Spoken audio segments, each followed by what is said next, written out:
네, 오늘의 정치권 관심 뉴스들 진단해보는 나이트 포커스. 김근식 전 국민의힘 비전전략실장 그리고 정봉주 전 민주당 의원 두 분 모셨습니다. 어서 오십시오. 네, 안녕하세요. 예, 안녕하십니까. 자, 어제 12시간 정도 검찰 조사를 받은 이재명 대표. 민생 투어를 위해서 곧바로 지역구가 있는 인천을 찾았습니다. 자, 이 자리에서 정부와 검찰을 강하게 비판했는데 발언 먼저 듣고 오시겠습니다. 주어진 권력을 국가 공동체를 위해서 공적으로 써야지요. 사적 복수의 공적 권한을 사용하면 이게 도덕이지 공무원입니까, 여러분? 이재명을 지켜주고 싶으시죠? 이재명을 뭐하러 지키십니까? 여러분을 지키십시오. 이재명을 지키는 게 여러분을 지키는 방법일 수도 있긴 합니다. 네. 자, 이재명을 지키는 게 여러분을 지키는 방법일 수도 있긴 하다. 어떻게 들으셨습니까? 이제 이재명 대표가 당대표 선출될 때부터 사법 리스크에 대한 우려가 주위에서도 많았는데 이제 현실화된 거 아닙니까? 제1야당 대표로서 이제 검찰에 소환이 됐고 강도 높은 조사를 받아서 민주당 내에서도 기소는 뭐 당에 될 것으로 지금 보는 분위기예요. 그렇다면 이재명 대표가 저렇게 지역을 다니고 또 민생 투어라는 이름으로 다니면서 나를 지켜주십시오. 이렇게 이야기를 하면 저는 갈수록 이재명과 민주당이라는 오랜 역사와 전통을 가진 이 대한민국 공당이 한 몸이 돼서 그냥 같이 빨려 들어갈 수밖에 없는 저런 구조라고 생각을 해요. 이게 일찍 좀 정리가 돼서 탈동조화가 돼가지고 살 건 살고 정리할 건 정리하고 분리가 됐으면 저는 우리 한국 정치에 그나마 좀 좋은 어떤 계기가 될 수 있었다고 생각하는데 저렇게 지금 이재명 대표가 나서서 어제 검찰 출두할 때도 마찬가지고 오늘 나서서도 그렇고 이제 일관되게 이재명과 민주당은 같은 몸이다.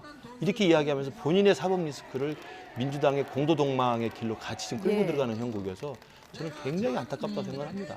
개인과 당을 일치시키는 발언들을 계속하는 것이 좀 안타깝다 이렇게 얘기하셨거든요.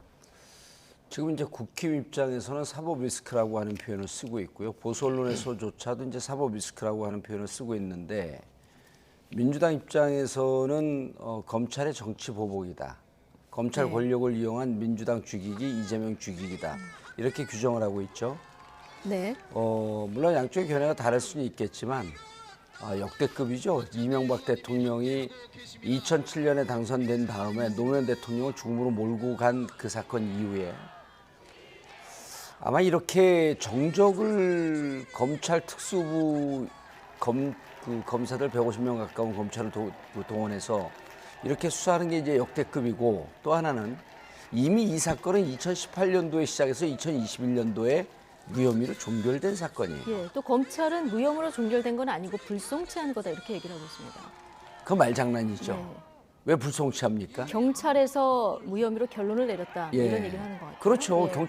경찰에서 이제 그때도 지금도 그렇지만 검경 수사권이 분리되고 일정하게 경찰이 수사에 대한 모든 정권을 행사하고 있었을 때입니다. 지금도 마찬가지고요.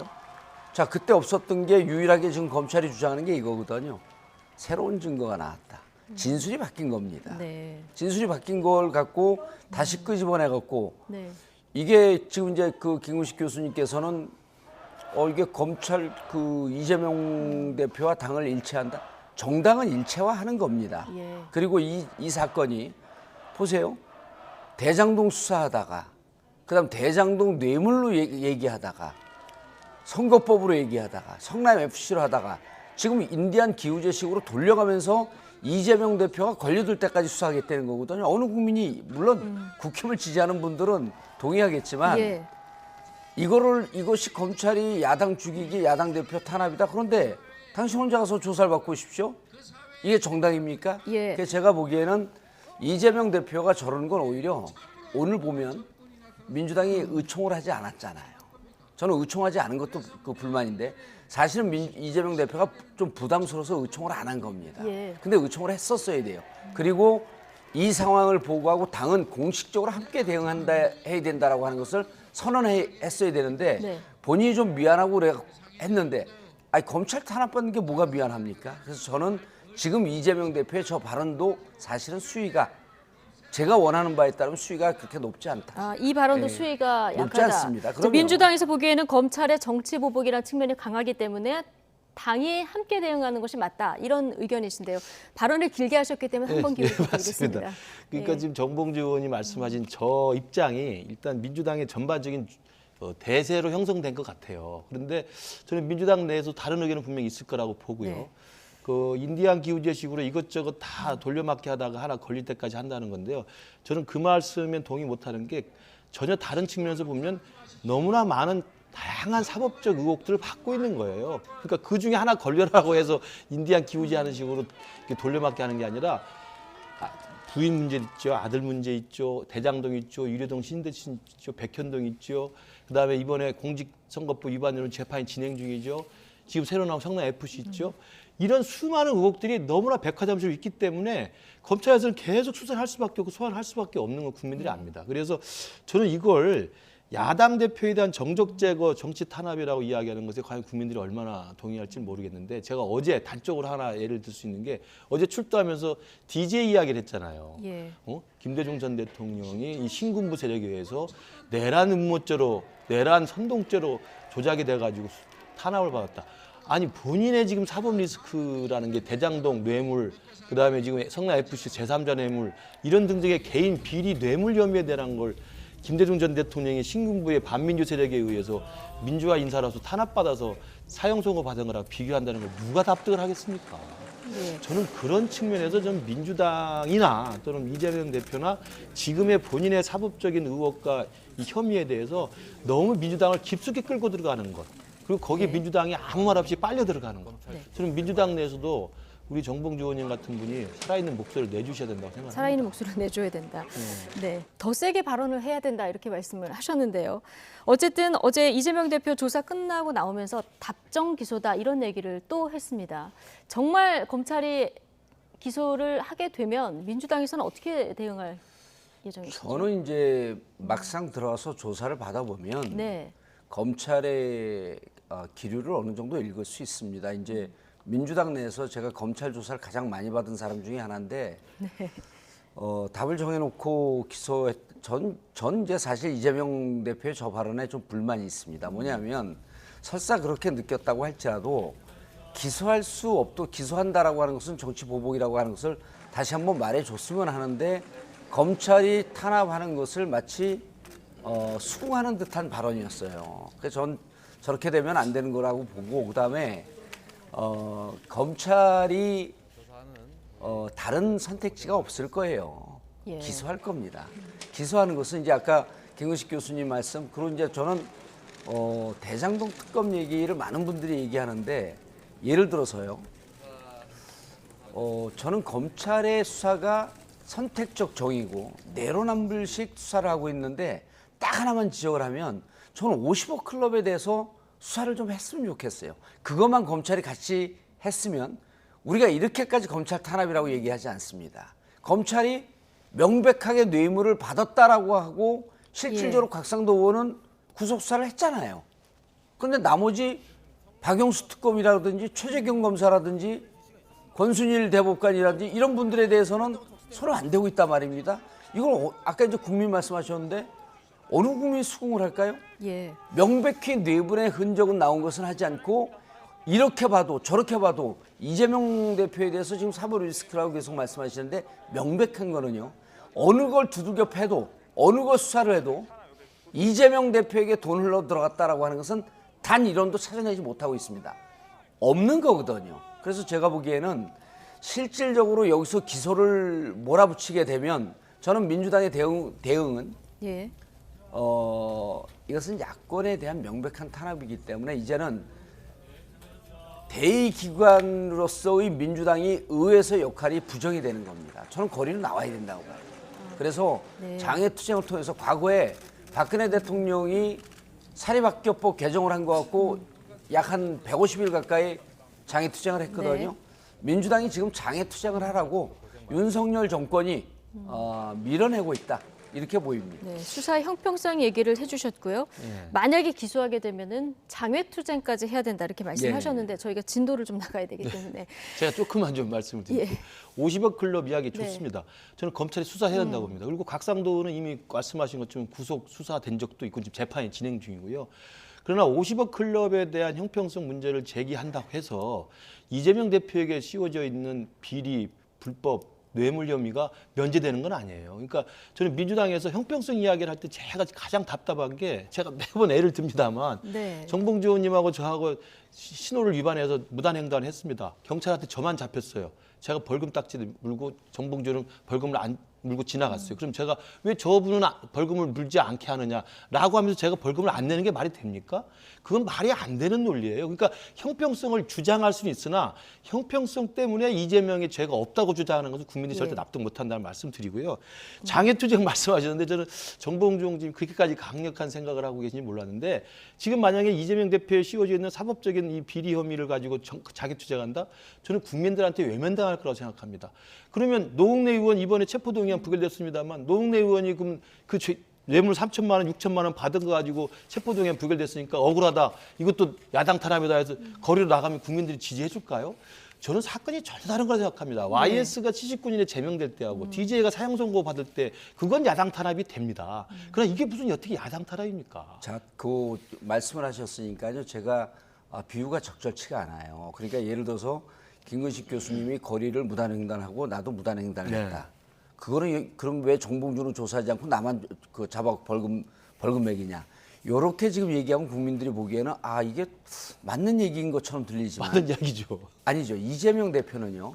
길가에 서 있는데 누군가가 이재명 대표 무단횡단했다라고 얘기를 하는 겁니다. 무단횡단한 적 없거든요. 근데 저쪽은요. 50억 클럽은 어느 정도냐면요. 술 먹고 음주운전하면서 중앙선을 침범한 겁니다. 술 먹고 음주운전해서 중앙선을 침범한 건 수사를 하지 않으면서 길거리에 서서 길을 건널까 하는데 누군가가 무단횡단한 걸 봤다는 거예요.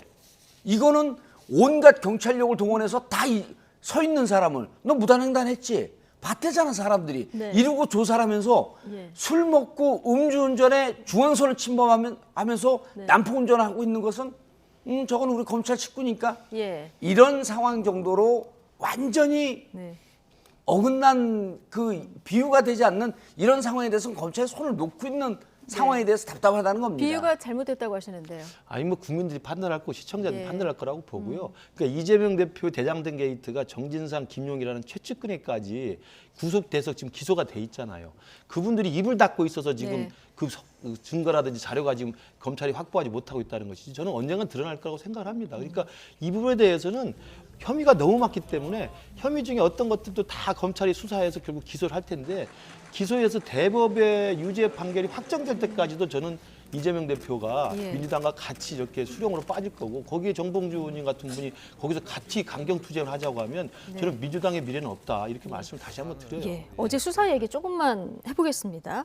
어제 대부분 그 질문에 진술서로 가름한다 이렇게 네. 얘기를 했었고 나는 조사 일찍 끝내고 가겠다라고 얘기를 했었는데 이건 이제 뭐 한 두 언론의 보도 내용입니다. 검찰이 새로운 문건을 제시를 했더니 당황했다 이런 일부 보도가 나왔는데요. 이거는 어떤 문건으로 전해지고 있고 어떤 내용입니까? 이게 이제 아까도 말씀하신 것처럼 예. 경찰이 지난해 일단 불송치로 한 번 끝낸 겁니다. 그때 네. 성남 분당경찰서에서.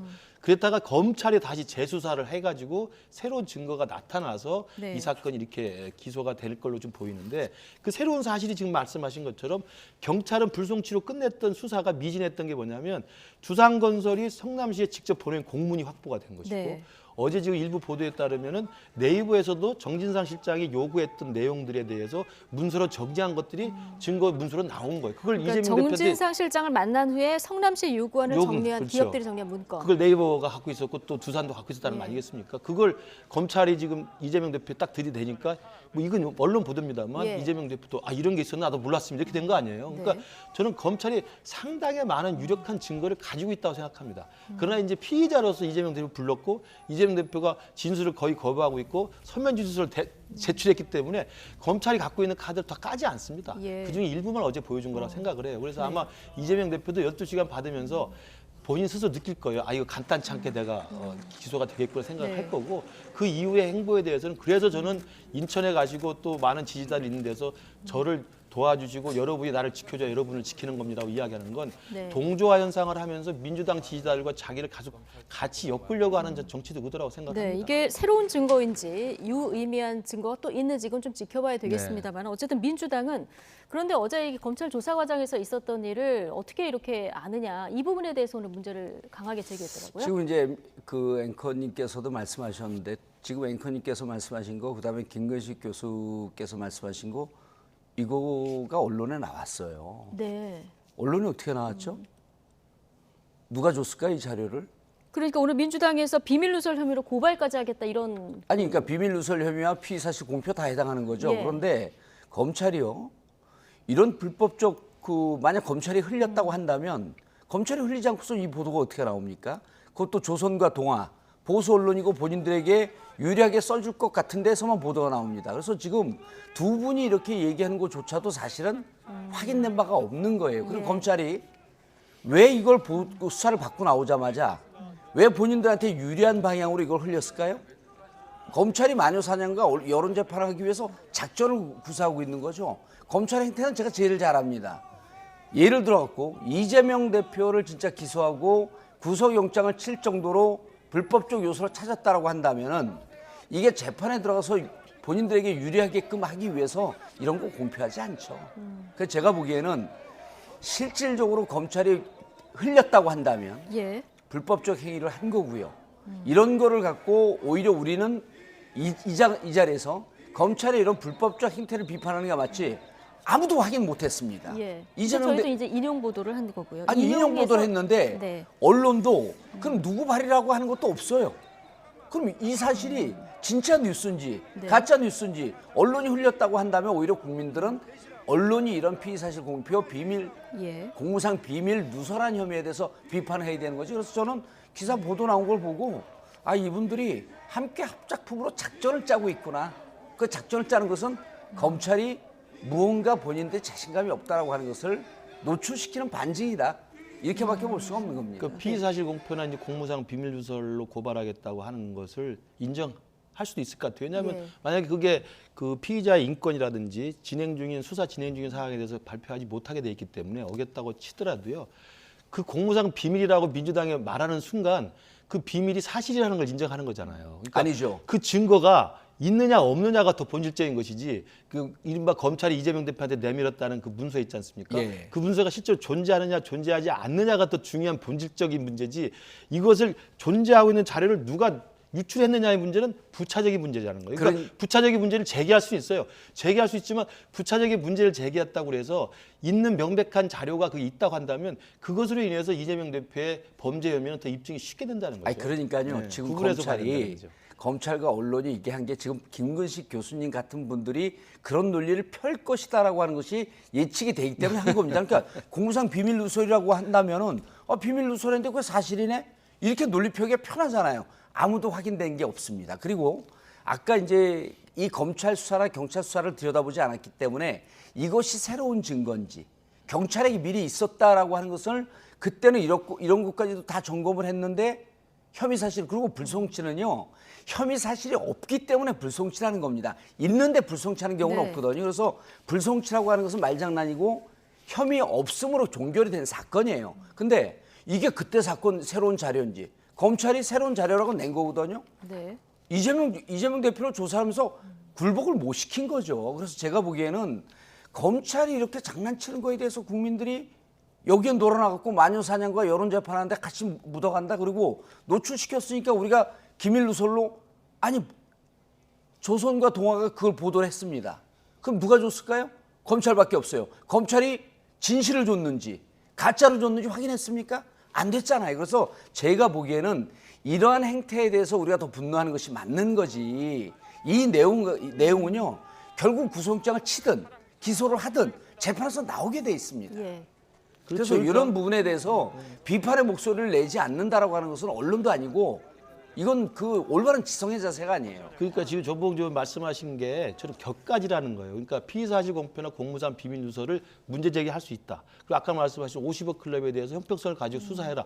맞습니다. 그러나 그건 곁가지라는 거죠. 이재명 대표, 현직 제1야당 대표에게 씌워져 있는 혐의가 가고 있는 무수한 사법적인 혐의, 범죄 혐의의 본질을 가리지는 못한다는 거예요. 아니, 그 내용을 국민들은 그걸 알고 있는 못했잖아요. 거죠. 아닙니다. 그 내용 확인했어요? 그건 재판 과정에서 드러나게 아니, 돼 있습니다. 그 내용을 확인하셨냐고요? 기소가 되고 그러니까 나서도 지금 이 시점에서 대법 유죄 판결까지 이재명 대표는 당대표직을 내려놓지 않으면서 아니, 끝까지 교수님, 할 겁니다. 이 시점에서 그걸 국민들이 보고 판단하게 이 돼 시점에서 있죠. 이재명 대표의 혐의 사실 어제 조사받은 거 확인하셨나요?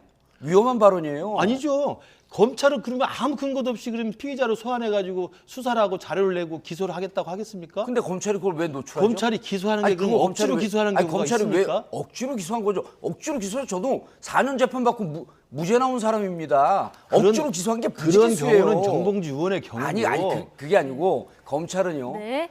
기소 편의주의, 기소 독점주의를 통해 갖고 기소를 하고 난 다음에 무죄가 나와도 검찰 책임 안 지지 않습니까? 그러니까 검찰 개혁하자 그런 거 아니에요? 네. 자, 검찰이 이건 뭐 불구속 기소를 하든 구속영장을 청구하든 어쨌든 기소를 할 것이다라는 데는 이견이 없는데 기소를 하게 되면 이제 공소장이 있을 테고 그럼요. 그때 되면 좀 자세한 내용을 알 수 있지 지금 말씀하신 대로 지금은 뭐 정확하게 저희가 예단해서 말씀드릴 수는 없다는 점 말씀드리고 내일 이재명 대표가 신년 기자회견 합니다. 예. 당대표 취임 이후는 뭐 신년 처음 맞은 거니까 처음인데 내일 기자회견 키워드는 뭐가 될 것 같습니까? 그거는 뭐 당에서도 지금 이제 그 비공개로 하고 있기 때문에 네. 정확하게 알 수는 없겠지만 일단 지금 당에서 민생에 치중하고 있기 때문에 현재 파탄 나고 있는 국민 경제라든지 네. 민생 부분에 좀 치중을 하면서 이른바 이제 그 검찰 탄압 저는 뭐 사법 리스크라고 하는 말에 동의할 수 없고요. 네. 검찰 탄압 부분에 대한 일정한 내용과 입장 표명이 좀 있을 거라고 보입니다. 예. 그리고 그럼에도 불구하고 우리가 이렇게 갈등과 대립으로 가고 있는 그런 국민을 진보 보수 진영으로 그 극한적인 갈등으로 몰고 가고 있는 현 정부에 대해서 문제 제기를 하면서 통합의 정치라고 하는 부분에 대해서도 말씀을 좀 하실 거라고 봅니다. 통합에 대한 메시지도 그렇죠. 나올 통합도 것이다. 왜냐하면 우리가 신년 예. 들어오면서 계속 통합과 갈등, 화합, 조절, 그다음에 그 영수회담 제안도 한 바가 있었기 때문에 아마 그 내용도 좀 담지 않겠는가 이렇게 보고 있습니다. 아, 그럼 영수회담 제안이 내일 있을 가능성이 다시 한번 있을 가능성도 있을까요? 그거는 제가 이제 구체적인 아주 디테일한 행태이기 때문에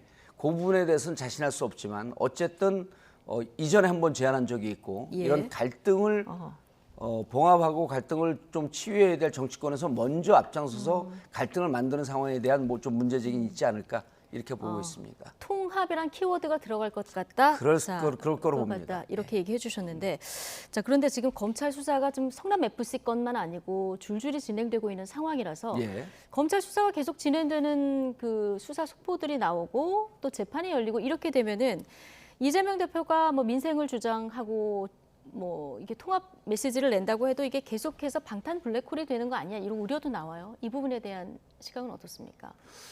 방탄 블랙홀이라고 하는데요. 실질적으로 이재명 대표가 지금 이제 그 시점이 바뀌었죠. 이재명 대표 소환 조사가 왔을 때 지난달 이제 12월 28일 날 1차 소환 조사가 왔을 때 그때는 이미 이제 검찰 사무규칙 36조를 위반했다라고 하는 우려 문제 제기도 있었고 일정 조정이 되지 않았기 때문에 이후에 나가겠다라고 했습니다. 네. 그때 이제 나가지 않으니까 그때 이제 방탄 아니냐라는 문제 제기를 했고 어제 소환에 응했기 때문에 방탄에 대해서는 더 이상 얘기할 수가 없을 거고요. 예.